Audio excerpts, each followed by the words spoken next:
Hi everybody, today we're going to be making pitas. Sorry about my dog.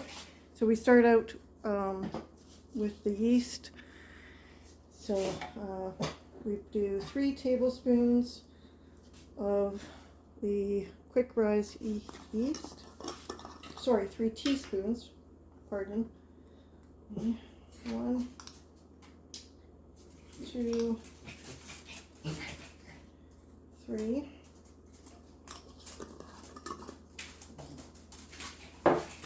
And then a teaspoon of just regular sugar. Just helps the yeast rise.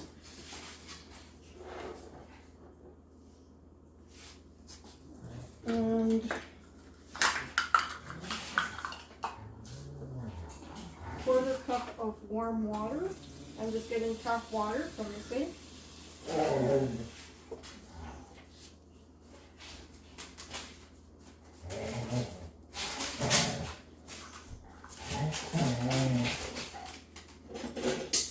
And then I just give it a stir, just so it's all mixed together. And then we put it in a warm spot until it rises, so usually about 5 minutes. So we'll do that and then we'll come back. Thanks.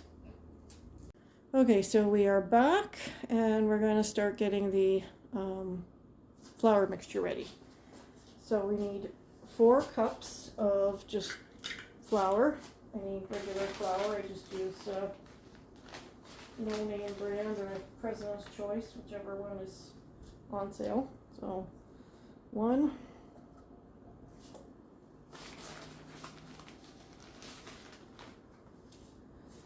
2,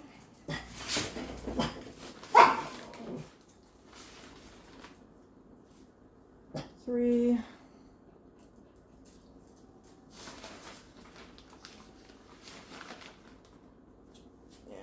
4 cups of flour.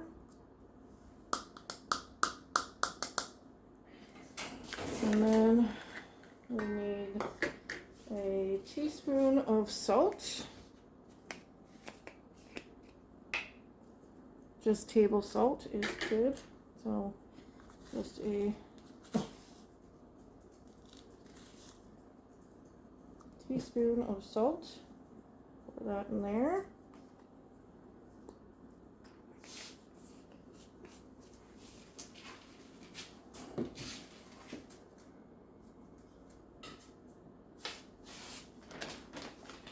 And we just give the flour and salt a stir just to mix everything up.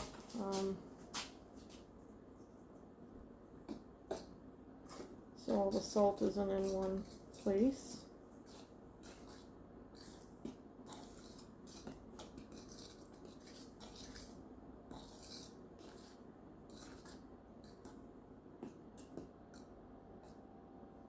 That's it there. And we make a little hole for our yeast to go in.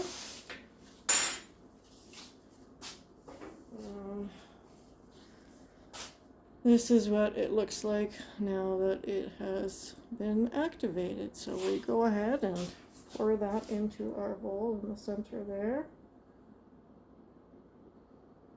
And then we need another 1 1/4 cups of warm water. I just grab it from the tap, turn on the hot water, and usually it's warm.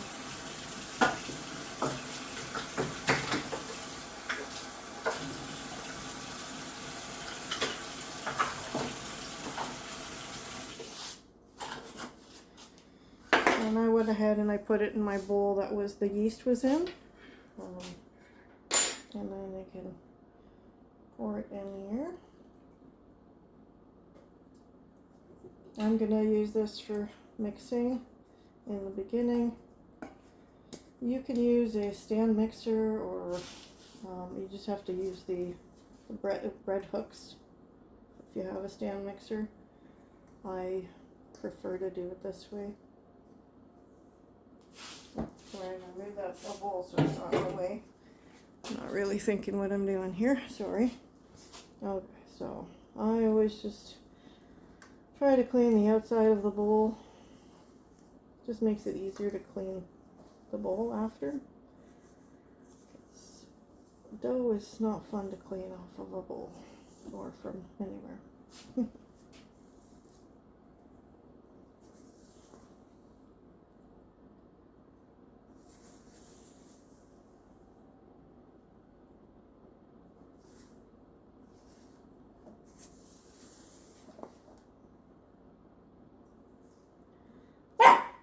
I'm gonna go ahead and use my hand to mix the rest of this.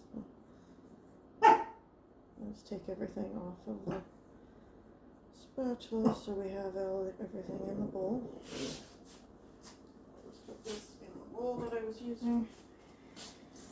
And then, oops. Well, that wasn't good. I have to clean that up. And just keep kneading it until all of your flour is incorporated. Sometimes you may need to add a little bit more water, but we'll see better when we flip it here.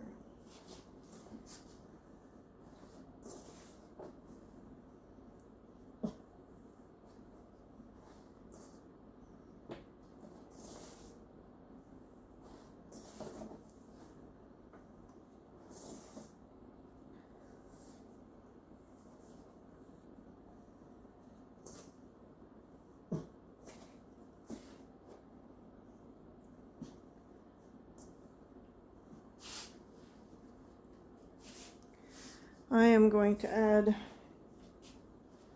some more water, and I'll use a measuring cup so that you know, but I'm going to just do a 1/4 cup at a time, just because we don't want to add too much water. Oh, 1/4 cup.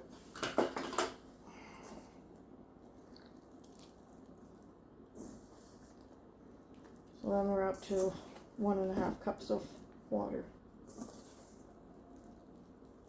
Yeah, it's feeling better there already. So you want the dough to be a little bit sticky and make it into a ball. And I'm going to keep doing that just so that my video is not hugely long. And then when it's a ball, I will come back. Thanks.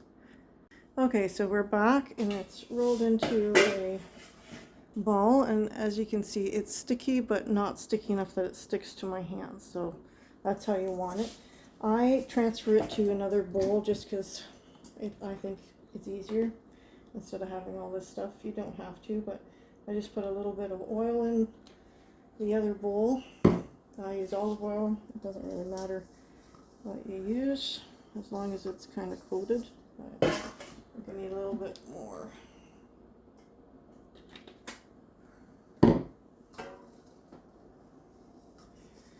So and then I take this one and I put it into this one. I'll just set that over there, put this down here. I think that's in frame, yep. So then we just move it around just so that it's coated. So when it rises, it doesn't stick anywhere onto your bowl. So there it is. And then we just take a piece of parchment paper, which I've already cut, put it on top, and put it in a warm spot for half an hour to 40 minutes so that it can rise. So when it's double in size. So we'll come back for that. Okay, so we're back again, and I'm going to bring the bowl over and set it down here. And it has risen, and now it's sticky, just like you want it. So I'm going to dust a little bit of flour here. Just spread it around. And then put our flour, or dough, sorry, here. Let's get the little pieces that did stick in here as well. So when you're doing this, you don't want to play with it too much because that will then kind of defeat the bubbliness. I don't know what the proper terms are, sorry. So just open it up a little bit here. And then you want to make it into equal pieces.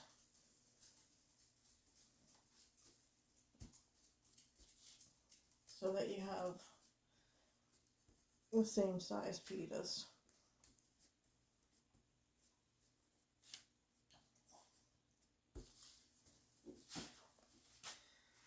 So we want to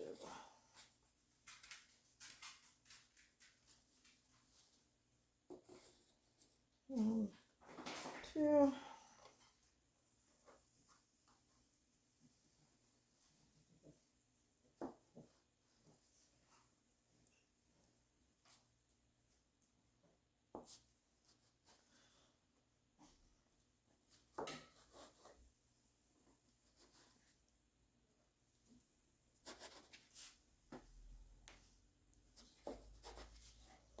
So then you proceed to make balls out of each one of these. I'm hoping that I'm in frame here. And it should be close to the same size. If they're a little bit off, then we're still okay.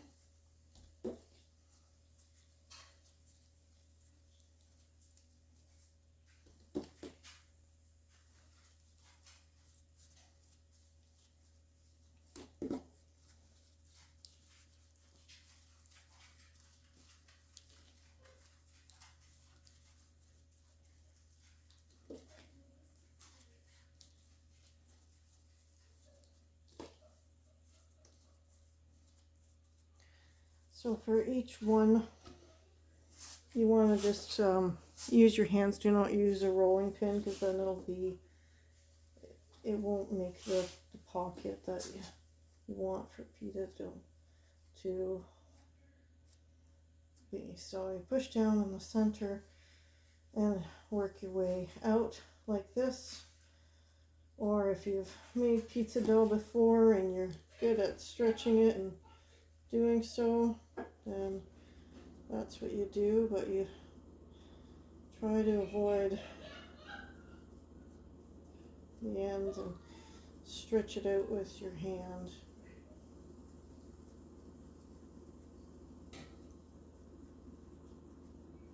To make a pita. And it's okay to press your fingers in like this to make spots because that will help air pockets, I guess, to make it rise even better. So what I do is I do them all and I put them in between parchment paper so that they don't get hard until I'm ready to start cooking. So I'm just going to pause and get them all ready because you just basically you do that and get your fingers like pushed down to make these pockets because that's what's going to get it to be pita. Okay, we'll stop and we'll come back when they're all done.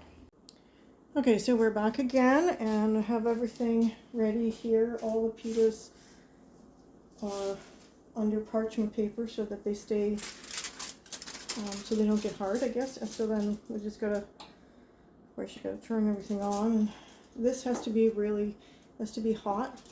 So what I do is I put tin foil and a little bit of oil on the tin foil when this is hot. So we're gonna just let it heat up and then we'll come back. Okay, so I'm back and it's warm enough. So I'm gonna put my tin foil in like this and then a tiny bit of oil just so that it doesn't stick to the foil. And then spread it. I'm gonna get a basting brush.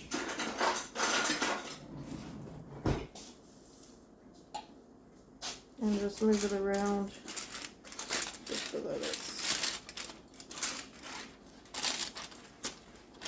coated. Then we put one in, and then we wait 12 minutes. I just do this and make some holes again. Not real holes, but just fingerprint marks. And then you cover it so that the steam allows it to cook better. So we'll wait 12 minutes and then we'll come back. Okay, so the timer just went off, and we're going to take the lid off, and hopefully it's puffed up and make some air bubbles. So let's make some air bubbles, and that's what you want. And then take the foil and I just put it on the lid here, like that. And then you just flip it over. And then 5 more minutes on this side. And then it should be done and ready. So I'm going to pause for the 5 minutes. Okay, the 5-minute timer went off. So now we're going to open up the lid again. Just put the lid down. And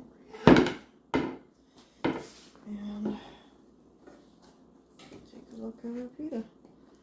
There you go. I'm going to leave it in for a couple more minutes, maybe just press down a little bit so that some more spots get brown, because I like the brown.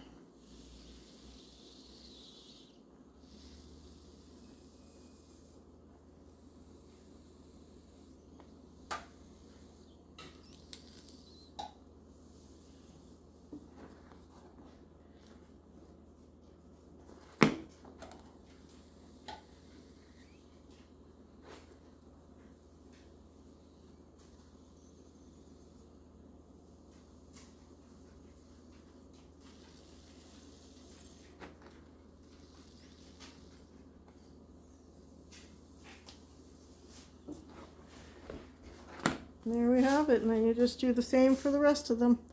Thank you for watching.